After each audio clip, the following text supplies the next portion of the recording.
Doctor Mohammad Yunus যারা গুম করেছে তাদের বিচার হয় নাই, যারা হত্যা করেছে তাদের বিচার হয় নাই, যারা আমাদের ভাইদেরকে পাখির মতো করে গুলি করে হত্যা করেছে তাদের বিচার হয় নাই, যে সরকারের পৃষ্ঠপোষকতায় সীমান্ত হত্যা হয়েছে তাদের বিচার হয় নাই। আমরা বলতে চাই, আপনি নির্দিষ্ট অ্যাসাইনমেন্ট নিয়ে এসছেন, আপনার অ্যাসাইনমেন্ট অনেকগুলো অ্যাসাইনমেন্টের মধ্যে নির্বাচন একটা, শুধুমাত্র নির্বাচন দেওয়ার একমাত্র আপনার অ্যাসাইনমেন্ট নয়।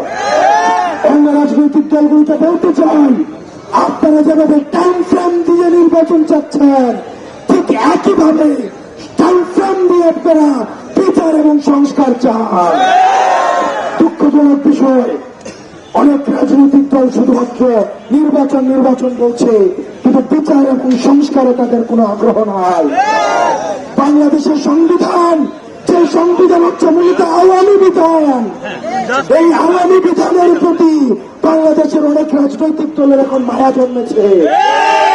আমরা বলতে চাই, এই সংবিধান হচ্ছে আওয়ামী লীগের টেক্সট বুক, এই সংবিধান সংস্কার জরুরি। আমরা বলতে চাই, আপনাদেরকে সাথে নিয়ে 3 আগস্টে আমরা শহীদ মিনার থেকে আমরা আবার দ্বিতীয় বাংলাদেশের আমরা ঘোষণাপত্র পাঠ করব।